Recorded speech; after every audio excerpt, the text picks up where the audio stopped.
दिल पर प्रेम का साया है, राम राज फिर से आया है। देख ताकत हिंदुओं की, पूरा संसार घबराया है। सजा दो घर को गुलशन सा, मेरी भगवान आए हैं। लगी कुटिया भी दुल्हन सी, अवध में भगवान श्री राम आए हैं। जय श्री राम। राम राम जी, स्वागत है आप सभी का हमारे YouTube चैनल पर। आशा करती हूँ आप सभी कुशलमय व मंगलमय होंगे। मित्रों, आज हम आपको एक बहुत ही सुंदर कहानी सुनाने जा रहे हैं। आज की कहानी एक कुतिया की है कि कुतिया ने क्यों बताया कि स्त्री को आखिर किस पाप के कारण अगला जन्म इस कुतिया का मिलता है। इस कहानी को ध्यान से सुनिएगा। प्यारे मित्रों, एक कुतिया ने बताया कि स्त्री को कुतिया का जन्म कब मिलता है, किन किन बातों का ध्यान रखना चाहिए। तो मित्रों, आज मैं आपको एक बहुत रोचक और ज्ञानवर्धक कहानी सुनाऊंगी, जिसे सुनकर आपको पता चलेगा कि किसी की भी भक्ति की, किसी की भी आस्था का मजाक उड़ाने वाले को ईश्वर की ओर से कौन सा दंड मिलता है। कहानी से बहुत अच्छी सीख मिलने वाली है और साथ ही हमें एक नसीहत भी मिलेगी। ये कहानी एक बूढ़ी औरत की है जो दिन रात भगवान की भक्ति में डूबी रहती थी। उसके परिवार वाले उसके विश्वास और आस्था को सिर्फ ढोंग समझ करके उसका उपहास उड़ाते थे। प्यारे मित्रों, चलिए अब आपको कहानी सुनाना आरंभ करते हैं। मित्रों, आप सभी से निवेदन है कि इस कहानी को पूरा सुने और सुनने के बाद आपको पता चलेगा कि कहानी हमें क्या संदेश देना चाहती है। मित्रों, कहानी इस प्रकार है। बहुत पुराने समय की बात है। एक ब्राह्मण थे जिनका नाम देव शर्मा था। देव शर्मा बहुत ही धार्मिक और पूजा पाठ में रुचि रखने वाले थे। हर रोज गंगा स्नान करने जाया करते थे। एक दिन देव शर्मा गंगा स्नान करने के बाद जैसे ही किनारे पर आते हैं तो उसे गंगा के किनारे पर एक कुतिया बैठी मिल जाती है।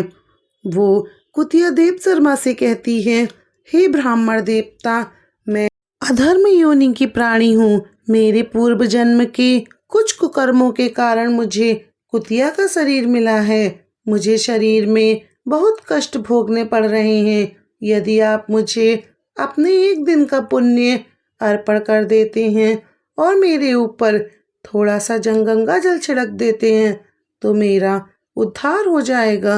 मैं हमेशा हमेशा के लिए इस निंदई घृणित शरीर से छूट जाऊंगी। मुझ पर यह आपका बहुत बड़ा उपकार होगा। हे मित्रों, कुतिया को मनुष्य की भाषा में बोलते हुए देख करके देव शर्मा अचंभित रह जाते हैं। देव शर्मा कुतिया से पूछने लगते हैं, हे भीरू, क्या मैं जान सकता हूँ कि तुम इस निर्दयी शरीर में कैसे आई हो?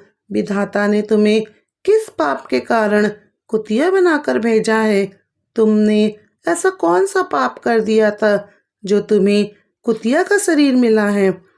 मित्रों, तब वो कुतिया अपने पूरे जीवन की संपूर्ण कहानी देव शर्मा को सुनाती है और यह भी बताती है कि स्त्री को कुतिया की योनि कब और कैसे मिलती है।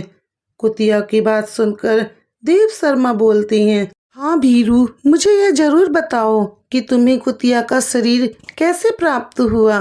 कुतिया के शरीर में स्त्रियां कब आती हैं? तब कुतिया देव शर्मा को एक कहानी सुनाती है और कहती है, हे ब्राह्मण देवता, ध्यान देकर सुनना कि मनुष्य अधम योनियों में क्यों गिरता है। तब कुतिया देव शर्मा को एक कहानी सुनाना शुरू करती है और कहती है, किसी नगर में अपने बेटों के साथ में एक बुढ़िया माई रहती थी। बुढ़िया माई के 3 बेटे थे और तीनों का विवाह हो चुका था। तीनों बेटे की बहुएं घर में आ चुकी थी। बुढ़िया माई बहुत ही धार्मिक प्रवृत्ति की थी और उनका अधिकतर समय पूजा पाठ, भजन कीर्तन, सत्संग में बीतता था। साधु संतों के उपदेश सुनना उन्हें बहुत पसंद था। हर रोज बुढ़िया माई गंगा स्नान करने के लिए जाती थीं। खास करके जब कार्तिक का महीना आता था तो वे व्रत और उपवास रखती थीं। बुढ़िया माई का अधिकतर समय भगवान विष्णु और माता लक्ष्मी की पूजा करने में बीतता था। बुढ़िया माई रोजाना दही, मिश्री और तुलसी दल का भोग लगाती थीं भगवान विष्णु को और उसके बाद प्रसाद पूरे मोहल्ले में बांट दिया करती थी। गांव वाले सब उन्हें पुजारन अम्मा कहकर बुलाते थे। बुढ़िया माई का एक नियम था, वे कार्तिक के महीने में हर दिन गंगा स्नान जाती थी और तरह तरह के भोग बनाकर भगवान को चढ़ाती थी। कभी कोई संत उन्हें मिल जाते तो उन्हें अपने घर पर बुला लाती थी और उनसे उपदेश लेती थी। फिर कभी घर में हवन करती, कभी कीर्तन करती, कभी प्रसाद का वितरण कार्यक्रम चलता ही रहता था। बुढ़िया माई के इस व्यवहार से उनकी तीनों बहुएं और बेटे उनसे बहुत नाराज रहते थे। उनकी पूजा अर्चना को लेकर हमेशा उनकी बहुएं मजाक उड़ाती थीं। बुढ़िया माई जो प्रसाद अपनी बहुओं को देती थीं, उनकी बहुएं उस प्रसाद को खाने से मना कर देती थीं। वे कहती थीं, इसमें तुलसी जी के पत्ते पड़े हैं, हम ये नहीं खा सकते, हमें तुलसी पत्ता बिल्कुल पसंद नहीं है। ये सब बुढ़िया दिखावा करती है। प्यारे मित्रों, ये सुनकर बुढ़िया माई को बहुत दुख होता था कि उनकी बहुएं तुलसी माता का अपमान करती हैं, लेकिन वो चुपचाप अपनी पूजा करती रहती थीं। बुढ़िया माई के पति थे, वे काफ़ी दिन पहले ही इस संसार को छोड़कर जा चुके थे, इसीलिए बुढ़िया माई अब अकेली ही रहती थीं। उनके बेटे भी अपनी पत्नियों के कहने में आकर उनसे दूर ही रहते थे।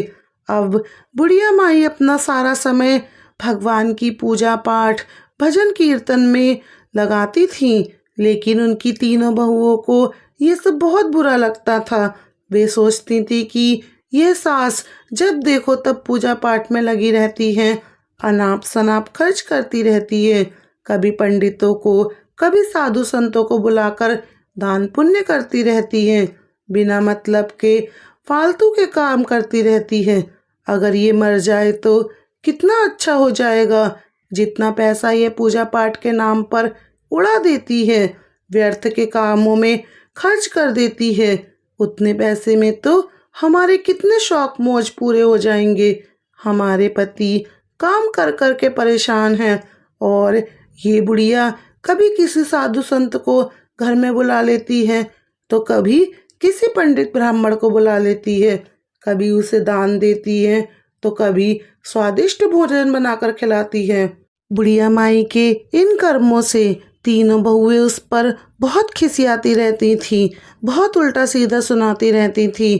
बुढ़िया माई ने अपने बेटों को बड़े लाड़ प्यार से पाला था, किंतु तीनों बेटे बड़े ही नकारा निकली। वह भी अपनी माँ की ओर बिल्कुल ध्यान नहीं देते थे, हमेशा अपनी पत्नियों के कहने पर चलते रहते थे, उन्हीं की सब बातें मानते थे और उन्हीं की तरह अपनी माँ के साथ में दुष्टता का व्यवहार करते थे। बुढ़िया माई के तीनों बेटे उनसे मुंह मोड़ चुके थे।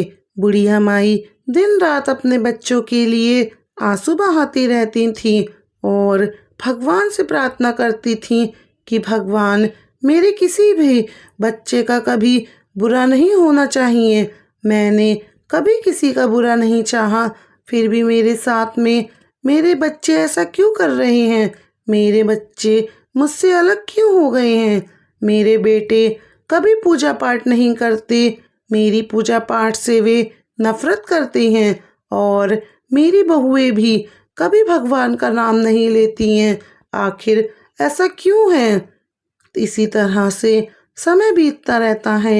एक दिन बुढ़िया माँ भगवान की प्रतिमा के सामने बैठकर आंखों में आंसू भरकर भगवान से विनती करती है कि परमात्मा, मेरे बच्चों को सही रास्ता दिखाना।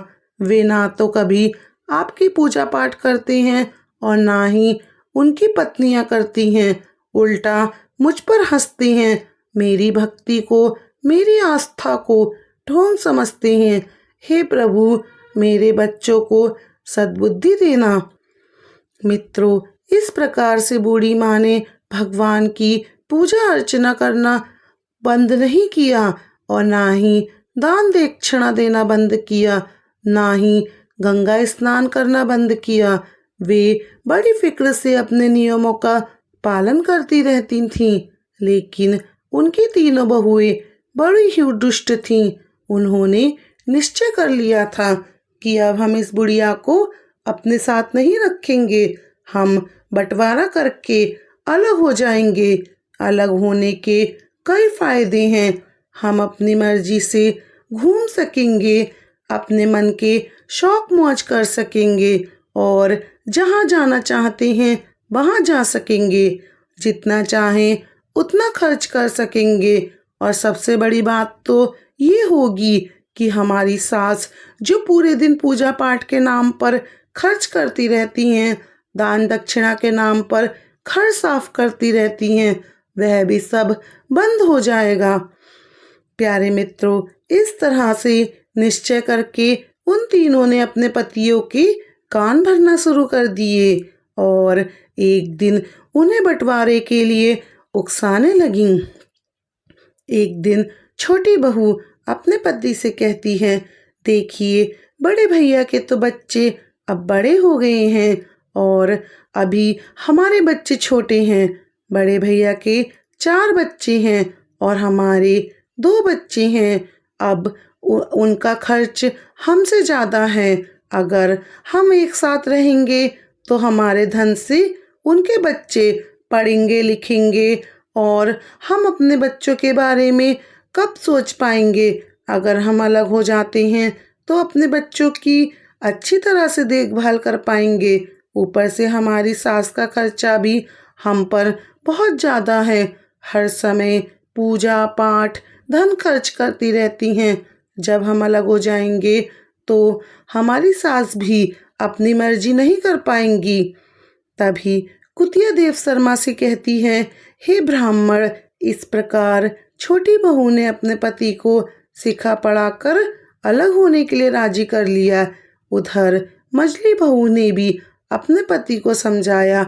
उसने कहा, देखिए जी, बहुत हो गया, अब तो बंटवारा हो जाना चाहिए। हम अपनी मर्जी से रहेंगे, क्या खर्च करना है क्या नहीं खर्च करना है ये हम खुद तय करेंगे। सास के नखरे और खर्चे अब बर्दाश्त नहीं होते हैं। हम अलग रहकर अपने बच्चों की देखभाल कर सकते हैं, उन्हें अच्छा पढ़ा लिखा सकते हैं।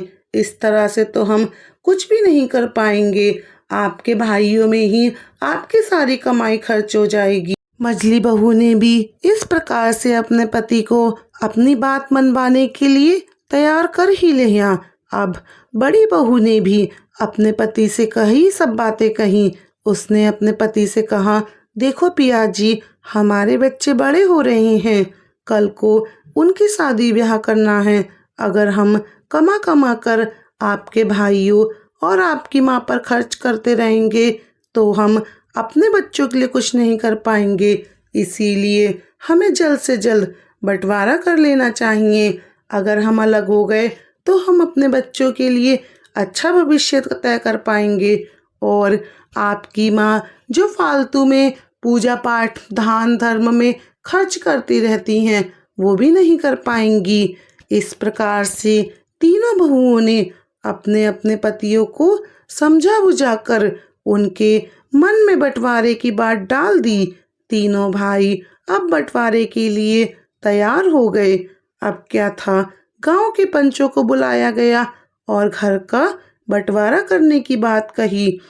उन्होंने तीनों बहुओं को बंटवारे के लिए बुलाया और तीनों बहुओं ने वहां पर अपनी मौजूदगी कर दी कि हाँ, हमें बंटवारा करवाना है। गांव के पंचों ने घर का सारा सामान धन संपत्ति 4 हिस्सों में बांटकर अलग अलग कर दिया।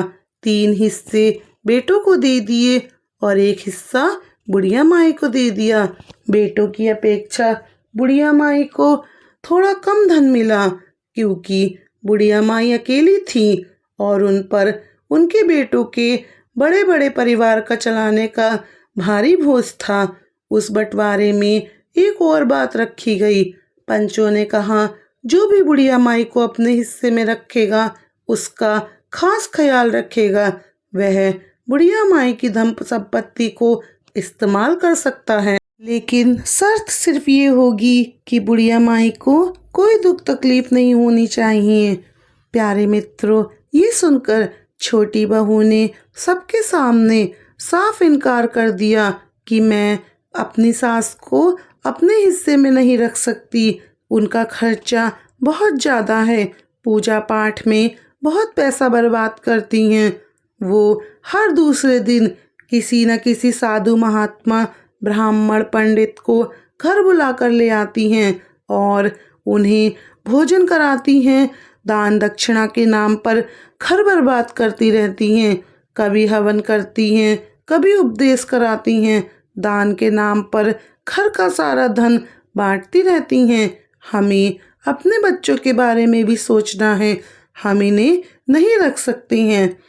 इस प्रकार मछली बहू ने भी मना कर दिया कि मैं अपनी सास को अपने हिस्से में नहीं रख सकती। वह हमें कभी पसंद नहीं करती हैं और हमें भी उनकी ज़रूरतें बहुत बड़ी लगती हैं। हम सबका खर्चा एक तरफ और इनका खर्चा एक तरफ, इतना हमारे पास नहीं है कि हम अपनी घर गृहस्थी भी चलाएं और इनको दान दक्षिणा में भी बर्बाद करते फिरें। इस तरह से मछली बहू ने भी पंचों के सामने साफ इनकार कर दिया। अब बड़ी बहू की बारी थी, तो बड़ी बहू ने भी वही जवाब दिया कि मैं अपनी सास को अपने हिस्से में नहीं रख सकती। हमारे बच्चों का भविष्य देखना है, हमें उनके लिए शादी ब्याह भी करना है। अगर इस तरह से मैं बर्बाद करवाती रहूँगी तो मैं अपने बच्चों की शादी ब्याह के लिए कैसे बचा पाऊँगी। इस तरह से तीनों बहुओं ने और बेटों ने साफ मना कर दिया और बुढ़िया माई को रखने के लिए सबने इनकार कर दिया। तो बुढ़िया माई अकेली रह गई। पंच लोग उनका फैसला करा और बंटवारा करके चले गए। जब बंटवारा हो गया तो तीनों बहुओं ने अपने अपने हिस्से का सामान धन संपत्ति अपने अपने घरों में ले जा कर के रख ली और बड़ी खुशी के साथ रहने लगी। तीनों बहुएं और तीनों बेटे ने बुढ़िया माई को देखना बिल्कुल बंद कर दिया। बुढ़िया माई भूखी है, प्यासी है, बीमार है, उन्हें इस बात का कोई मतलब नहीं था। वे तीनों अपनी अपनी दुनिया में ही मग्न थे। मगर बुढ़िया माई के जब बेटों ने उनका हालचाल लेना बंद कर दिया तो बुढ़िया माई अकेली रह गई। और प्यारे मित्रों, आप सभी तो जानते हैं कि बुढ़ापा अकेले होने पर और भी ज़्यादा कष्टदायक हो जाता है। अब बुढ़िया माई भगवान के आगे बैठकर प्रार्थना करती थी कि हे भगवान, ऐसी औलाद किसी को मत देना जो बुढ़ापे में अपने माँ बाप को ना रख सके और अपने माँ बाप से अलग होने को मजबूर कर दे। प्यारे मित्रों, बुढ़िया माई को उनके हिस्से में एक झोपड़ी मिली थी। वे झोपड़ी में रहने लगी, पर उन्होंने अपना पूजा पाठ, अपना जो भी नियम था उसे कभी नहीं छोड़ा। बुढ़िया माई रोजाना सुबह जल्दी उठकर गंगा स्नान करने जाती और भगवान विष्णु, माता लक्ष्मी की पूजा किया करती थी। पहले की तरह ही भाव विभोर होकर भगवान की रोज भक्ति करती थी। रोजाना भगवान पर भोग चढ़ाती और फिर मोहल्ले पड़ोस में जाकर बांट दिया करती थी। लेकिन बूढ़ी माँ अब बहुत अकेली हो चुकी थी। उनके बेटों ने उनसे अपना मुंह मोड़ लिया। उनकी बहुओं ने उन्हें घर से बाहर निकाल दिया। बुढ़िया माई रोजाना भगवान से प्रार्थना करती थी कि भगवान, मुझे दुख से छुटकारा दिला दो, मेरे बच्चों का भला करो और उन्हें सही रास्ता दिखाओ। बूढ़ी माँ के पास जो थोड़ा बहुत आटा दाल चावल था वो उसी से ही काम चलाती थी और सोचती थी अब मुझे अपनी जिंदगी इसी तरह गुजारनी पड़ेगी। मेरे बच्चों ने तो मुझे छोड़ दिया, लेकिन मैं भगवान की भक्ति कभी नहीं छोड़ूंगी, उसकी भक्ति में कोई कमी नहीं रहने दूंगी। बूढ़ी माँ बड़ी रुचि से पहले की तरह भगवान की पूजा अर्चना करती थी। हर रोज तुलसी के पत्तों से भगवान का पूजन करती और पड़ोसियों को प्रसाद बांटती थी। एक दिन जब बूढ़ी माँ अपनी झोपड़ी में बैठी रो रही थी और अपने बच्चों को, अपने परिवार को याद कर रही थी। प्यारे मित्रों, ये बात हमेशा याद रखना, जिसके 3-3 बेटे हों और कोई भी उसे देखने ना तक ना आए तो फिर उसका रोना ही बनता है। बूढ़ी माँ अपनी झोपड़ी में बैठी हुई बहुत दुखी थी। तभी एक युवक आता है और उसने दरवाज़ा खटखटाया। बुढ़िया माई ने दरवाज़ा खोला और देखा कि एक 17-18 साल का हष्ट पुष्ट युवक द्वार पर खड़ा है। वह युवक बड़ा ही अद्भुत था। उसके चेहरे पर दिव्य अलौकिक तेज था। उसने कहा, अम्मा जी, मुझे पहचाना नहीं, लेकिन मैं आपको अच्छी तरह से जानता हूँ। आपने मुझे लगता है पहचाना नहीं। मैं आपके मायके से आया हूँ। मेरा नाम गोपाल है। मेरे पिता ने मुझे आपकी मदद के लिए भेजा है। मैंने सुना है कि आप बिल्कुल अकेली रह रही हैं, आपकी कोई मदद करने वाला नहीं है, तो मैं चला आया आपकी मदद करने के लिए। गोपाल की बातें सुनकर बूढ़ी अम्मा ने बड़े आश्चर्य से पूछा, बेटा, क्या तुम सच में मेरे मायके से आए हो? मैंने तो तुम्हें वहाँ कभी भी नहीं देखा। तब गोपाल ने मुस्कुराते हुए कहा, माँ जी, आप देखती कैसे? जब आप आती थी उस समय मैं बहुत छोटा था। मैं आपके भाई का पोता हूँ और हमें खबर मिली थी कि आपके बेटों ने आपको घर से निकाल दिया, इसीलिए मेरे पिताजी ने मुझे आपकी मदद करने के लिए भेजा है। प्यारे मित्रों, ये खबर सुनते ही बुढ़िया माई की आंखों में आंसू आ जाते हैं। उसने गोपाल को अंदर बुलाया और उसने बैठने के लिए गोपाल से कहा। बुढ़िया माई ने गोपाल को पानी का गिलास और थोड़ा सा गुड़ खाने को दिया। गोपाल ने पानी पिया और गुड़ खाया और फिर उसने अपने थैले में से कुछ खाने का सामान, कपड़े और दवाइयाँ निकाली। उसने कहा, अम्मा जी, ये सामान मैं आपके लिए लाया हूँ। आप भूखी कभी भी मत रहना, हम रोज आपको खाना पहुँचा दिया करेंगे। गोपाल ने अपने हाथों से बुढ़िया माई को खाना खिलाया। बुढ़िया माँ बहुत खूब खुश थी और उन्होंने गोपाल को खूब आशीर्वाद दिए और कहती थी, बेटा, तुमने मेरी पीड़ा को समझा, मेरा अकेलापन दूर किया। मैं भगवान से प्रार्थना करूंगी कि वो आपको खूब तरक्की दे, तुम्हारे जीवन में सुख समृद्धि बनी रहे। बूढ़ी माँ को खाना खिलाकर उनकी सेवा कर और बुढ़िया माई से विदा लेकर गोपाल वहाँ से चला जाता है और बुढ़िया माई भगवान का लाख लाख शुक्र मनाने लगती हैं और इधर बुढ़िया माई भगवान का लाख लाख शुक्र मनाते हुए कहती हैं, हे प्रभु, सचमुच तुमने मेरी पीड़ा को समझ लिया। अब मैं भूखी नहीं रहूंगी। मेरी सेवा करने के लिए तुमने मुझे गोपाल को मेरे पास भेज दिया। मेरे अपनों ने मुझे तो कब का छोड़ दिया था, पर तुमने मेरी मायके से गोपाल को भेज दिया। प्यारे मित्रों, बुढ़िया माँ को गोपाल रोजाना खाना लेकर आ जाता। वो पहले की तरह गोपाल रोज की माँ को खाना खिलाता और उनकी सेवा करता और फिर उनसे विदा लेकर चला जाता। बुढ़िया माई पहले की तरह भोग बनाकर भगवान को चढ़ाने लगी और गांव मोहल्ले में प्रसाद बांटती थी। प्यारे मित्रों, परंतु उनकी तीनों बहुओं को ये हरकत देख देख कर मन ही मन जलती रहती थी।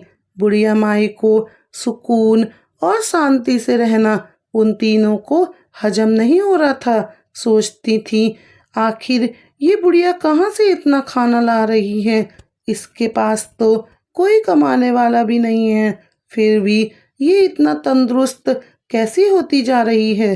तीनों बहुएं बुढ़िया माई की सेहत को देखकर बहुत जलती थी और आपस में विचार करती थी कि बहन, हमने इसे इसीलिए अलग किया था ताकि ये भूखी प्यासी रह रहकर जल्दी मर जाए और इसके हिस्से का धन भी जल्दी से जल्दी हमें मिल जाए।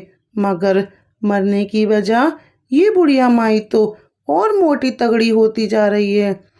प्यारे मित्रों, आपको एक बात बता दे, कुछ लोग ऐसे होते हैं जो अपने सुख चैन को देखकर चैन से नहीं रहते और दूसरों का सुख चैन देखकर उन्हें पीड़ा होने लगती है।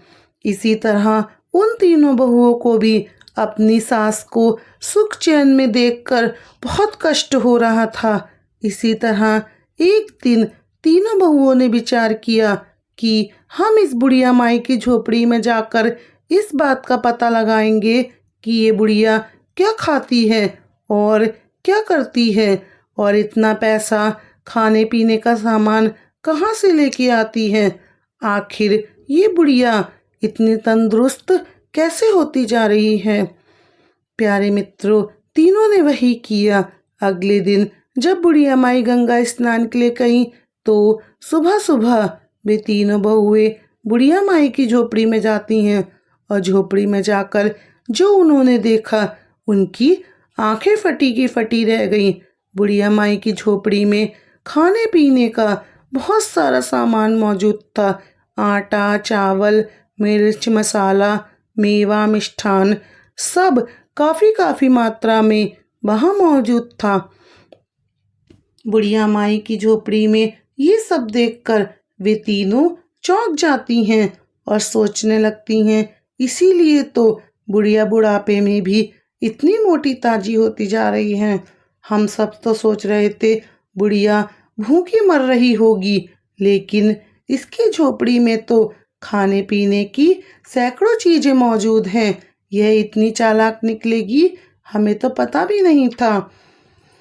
प्यारे मित्रों, वे तीनों बहुएं अब ये सोच रही थी कि इतने में बड़ी बहू बोल पड़ी, अरे अरे रुको, इस कमबख्त बुढ़िया ने इतना सारा सामान जरूर मेरे घर से चुराया होगा।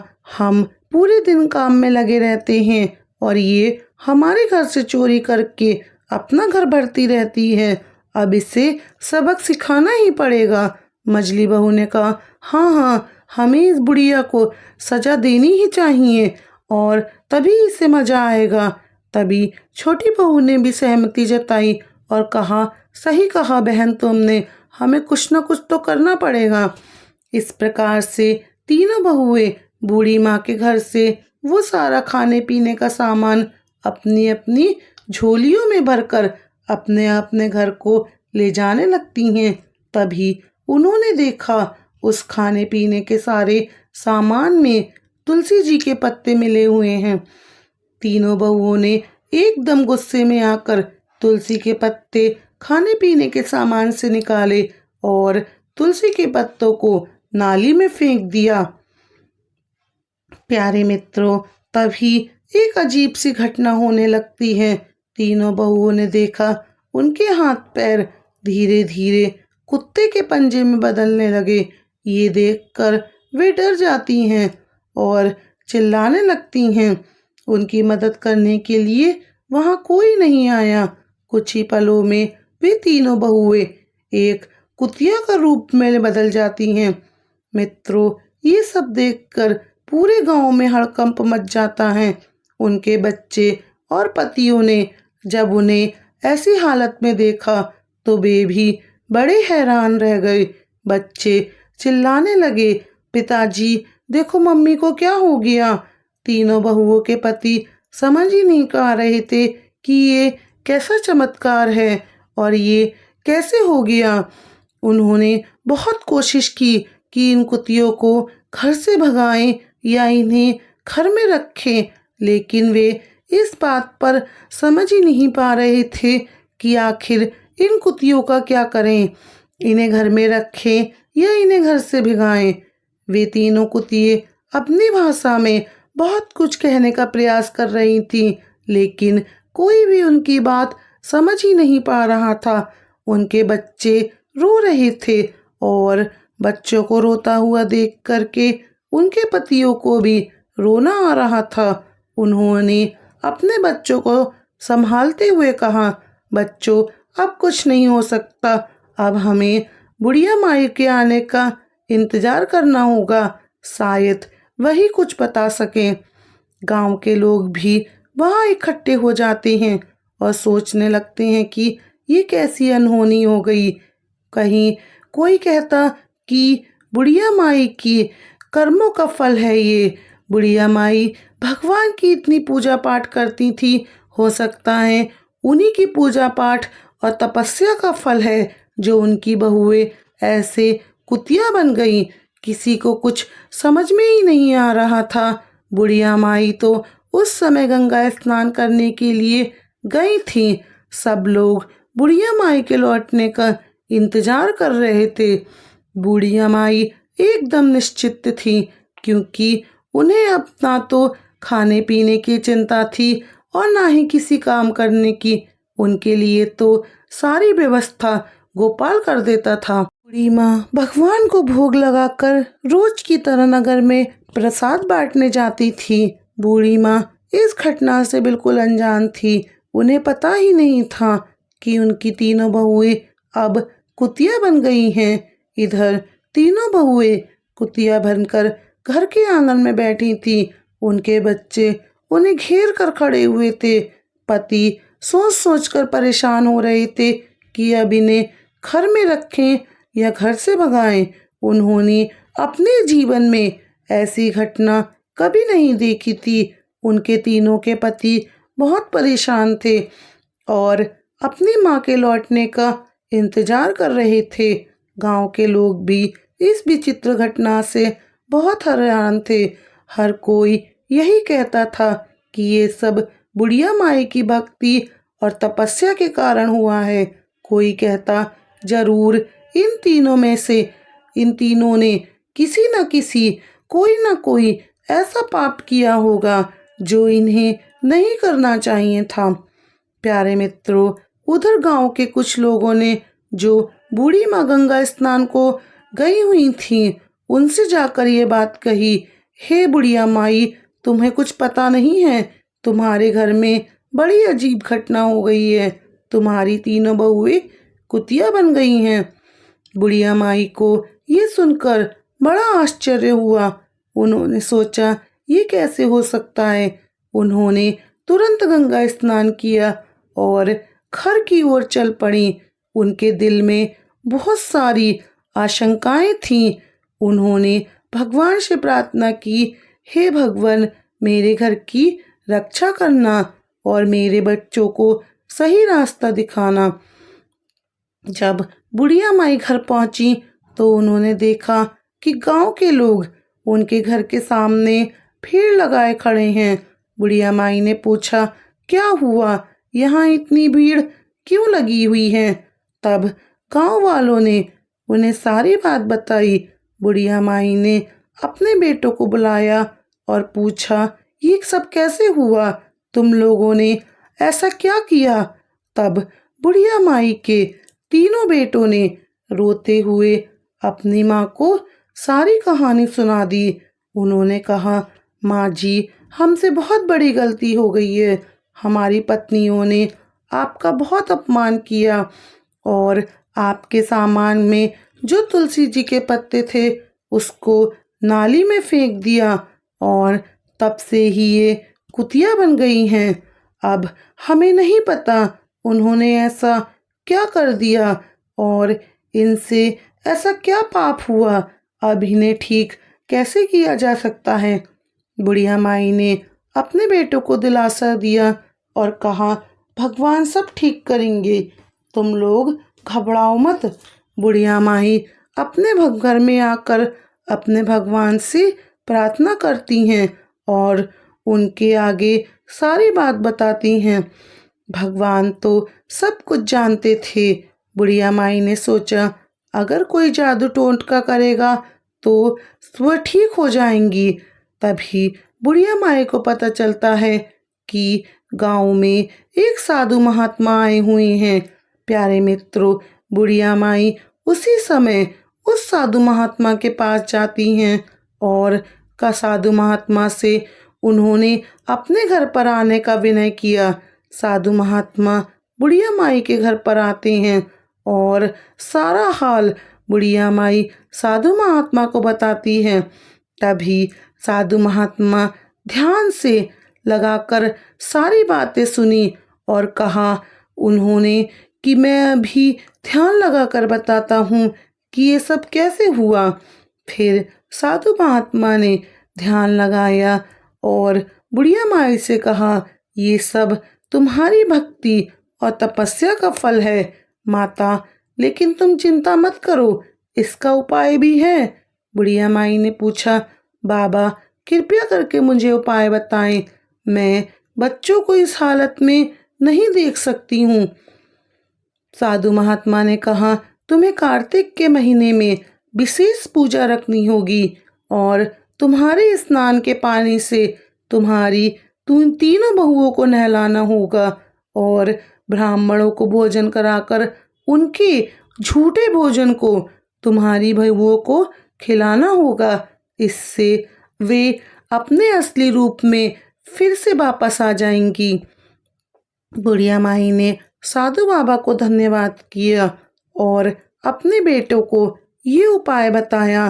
बेटों ने कहा माँ हम तुम्हारी हर बात मानेंगे, हम इस उपाय को जरूर करेंगे। प्यारे मित्रों, बुढ़िया माई ने कार्तिक स्नान आरंभ कर दिया। उसकी पूजा में उसके तीनों बेटे और गांव के सभी लोगों ने मिलजुल कर सारा सामान इकट्ठा किया और पूजा में हिस्सा लिया और भगवान के लिए बुढ़िया माई ने भोग बनाने की व्यवस्था की। हर सुबह बुढ़िया माई गंगा स्नान के लिए जाती और स्नान को करके आती। स्नान के पानी को एक बर्तन में एकत्रित करती रहती थी। उसके बाद वह भगवान विष्णु और माता लक्ष्मी की पूजा करती थी। फिर उसने अपने पड़ोसियों को प्रसाद बांटा। प्यारे मित्रों, उसकी तीनों बहुएं कुतिया के रूप में घर के आंगन में बैठी रहती थी। उनके पति और बच्चों को घर का सारा काम करना पड़ता था। बच्चों को अपनी अपनी माताओं की बहुत याद आती थी। वे अक्सर रोते हुए अपनी दादी से कहते थे कि दादी हमारी माँ कब ठीक होंगी, हम हमारी माँ को बहुत याद करते हैं, हमें हमारी माँ वापस चाहिए। तभी बुढ़िया माई बच्चों को दिलासा देती और कहती बेटा भगवान सब ठीक करेगा, तुम लोग धैर्य रखो और भगवान से प्रार्थना करो कि तुम्हारी माँ जल्दी से ठीक हो जाए।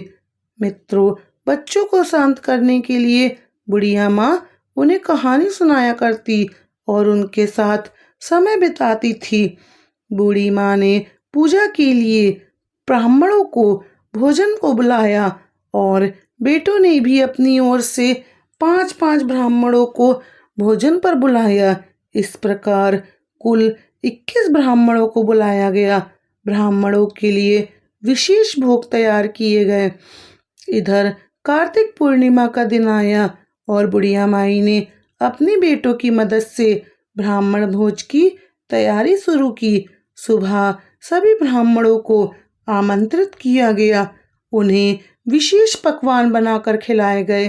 ब्राह्मण भोज के बाद बुढ़िया माई ने उनके पैर छुए और उन्हें दक्षिणा दी।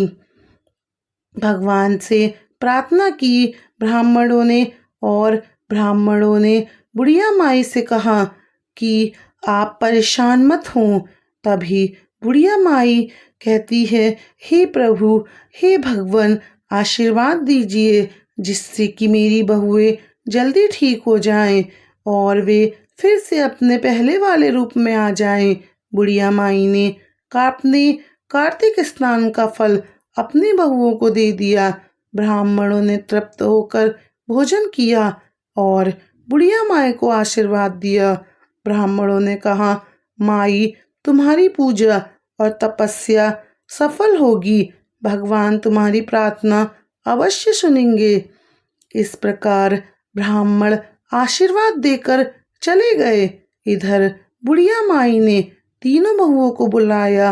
अब तीनों कुतियां भगवान के भोग के झूठे भोजन को बड़े प्रेम से खाने लगी और बुढ़िया माई ने उनके ऊपर गंगा जल छिड़का और उन्हें अपने स्नान के पानी से नहलाया। मित्रों, जैसे ही गंगा जल और स्नान का पानी बहुओं के ऊपर छिड़का गया, उसी समय एक चमत्कार हो जाता है। धीरे धीरे तीनों बहुएं अपने असली रूप में आ जाती हैं और उनके चेहरे पर पश्चाताप के आंसू थे। वे सभी अपनी सास के पैरों में गिरकर रोने लगती हैं।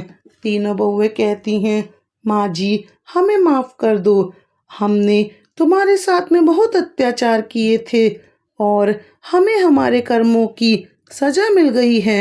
अब हम तुम्हें कोई कष्ट नहीं पहुंचाएंगे, अब हमेशा हम तुम्हारी सेवा करेंगे। बुढ़िया माई ने अपनी तीनों बहुओं को गले लगाया और कहा, बहू भगवान ने तुम्हें माफ कर दिया, अब मैं कौन होती हूँ तुम्हें माफ करने वाली। अब तुम लोग सच्चे दिल से भगवान की भक्ति करो और अपने कर्मों को सुधारो। तीनों बहुओं ने अपनी सास से वायदा किया कि वे भी अब हर साल कार्तिक स्नान और पूजा पाठ करेंगी, तभी बूढ़ी माँ का कभी भी अपमान नहीं करेंगी। इस तरह से पूरे परिवार ने मिलकर भगवान की पूजा की और प्रसाद बांटा। तीनों बहुओं ने अपने असली रूप में आकर अपने बच्चों को प्यार किया और उनसे भी माफ़ी मांगी और अपने पतियों के पैर छूकर उनसे भी माफ़ी मांगी।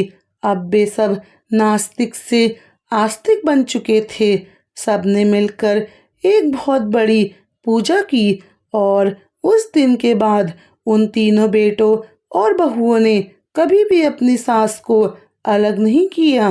बूढ़ी माँ ने अपने बेटों और बहुओं को सिखाया कि भक्ति और सेवा का क्या महत्व होता है।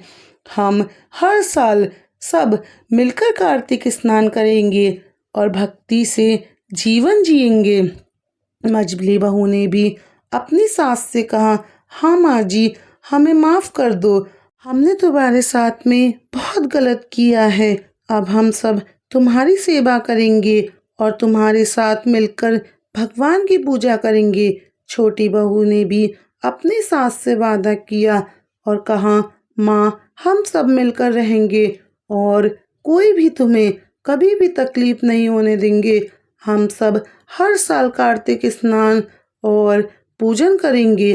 बड़ी बहू ने भी कहा, माता जी मैं रोज़ तुलसी जी को दल दूंगी और उनके नीचे शाम को दीपक लगाऊंगी और तुलसी जी का कभी अपमान नहीं करूंगी और मैंने जो भी गलत कार्य किए हैं, जितना भी आपको सताया है, उसकी मुझे माफ़ी दे दीजिए। आगे से मैं कभी भी ऐसे गलत कार्य नहीं करूंगी।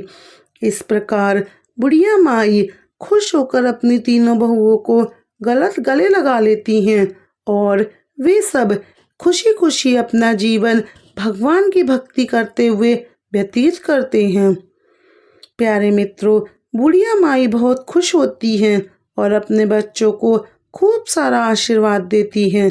अब घर में सब मिलजुल कर रहते हैं और अगले साल कार्तिक पूर्णिमा के दिन पूरे परिवार ने मिलकर विशेष पूजा का आयोजन किया। घर को सजाया और भगवान विष्णु और माता लक्ष्मी की विशेष आराधना की। तीनों बहुएं सुबह उठकर गंगा स्नान के लिए जाती और स्नान के बाद भगवान का भोग तैयार करती। बूढ़ी माँ ने सबको सिखाया कि कैसे तुलसी के पत्तों का उपयोग करना है और भगवान का भोग लगाना है। उसने कहा, तुलसी के पत्तों में दिव्य शक्ति होती है और भगवान को ये बहुत प्रिय होती हैं। हमें सच्चे मन से तुलसी जी की पूजा करनी चाहिए और तुलसी जी का कभी अनादर नहीं करना चाहिए। तुलसी माता भगवान विष्णु को बहुत प्रिय होती हैं। सोचो, जिस तुलसी को वे अपने मस्तक पर बैठा कर रखते हैं, तुमने कीचड़ में कैसे उन्हें फेंक दिया? भगवान अपनी तुलसी के पत्तों को कीचड़ में कैसे देख सकते थे? भगवान की कृपा से अब परिवार में सुख समृद्धि आ चुकी है। तीनों भाइयों का व्यापार अच्छा चलने लगा और घर में खुशियों का माहौल था। अब तीनों बहुएं भी अपनी सास की सेवा में लगी रहती थी और हर काम में उनकी मदद करती थी। तीनों भाइयों ने भी अपनी माता से वादा किया था कि वे कभी भी अपनी माँ को अकेला नहीं छोड़ेंगे और हमेशा उनकी सेवा करेंगे। प्यारे मित्रों, अब कुतिया देव शर्मा को सुनाती है, हे ब्राह्मण देव, जो इस तरह के कर्म करता है, भगवान को भोग लगाने की सामग्री अपवित्र करता है, भगवान के भक्तों का अपमान करता है, उनकी हंसी उड़ाता है, उनके पूजा पाठ को ढोंग समझता है और जो भगवान के भोग को नाले में गिराता है, उसे पैरों से कुचलता है, वह कुत्ता या कुतिया ही बनता है। देव शर्मा ने कुतिया से कहा, हे भूरू, तुम्हारा क्या अपराध था जो तुम्हें कुतिया बनना पड़ा? तब उसने बताया, हे ब्राह्मण देव, उसने पूर्व जन्म में अपने पति का अनादर किया। वो पति के रहने पर परपुरुष से भोग विलास करती थी। बात बात पर पति से पर गुस्सा और उसका अपमान करती थी। हमेशा दूसरों के घर उठना बैठना करती थी। उसने अपने जीवन में कई पुरुषों के साथ समागम किया था। इसी के कारण मुझे घृणित और असली दुख भोगने वाली योनि प्राप्त हुई है। हे ब्राह्मण देव, मैंने कभी पूजा पाठ नहीं किया, न कभी गंगा स्नान किया। उल्टा ऐसे लोगों से चिढ़ती थी और उनकी हंसी बनाती थी।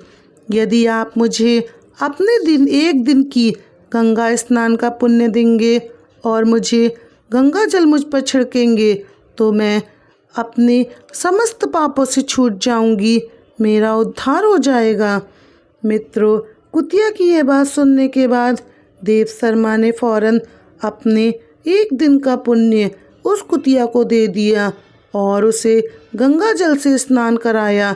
देखते ही देखते वह कुतिया एक सुंदर अप्सरा के रूप में बदल गई और दिव्य देह धारण कर वो भगवान के धाम को चली गई। प्यारे मित्रों, इस कहानी से सीखने वाली बात यह है कि हमें कभी भी किसी पूजा पाठ का या कभी भी किसी के धार्मिक होने पर टीका टिप्पणी नहीं करनी चाहिए, ना कभी उसकी किसी देवता या देवी का पूजा पाठ का अपमान करना चाहिए। दूसरी बात, माँ बाप के वृद्ध होने पर उन्हें कभी भी अपने से दूर नहीं करना चाहिए। उनकी पूजा पाठ श्रद्धा भक्ति का कभी भी अनादर नहीं करना चाहिए।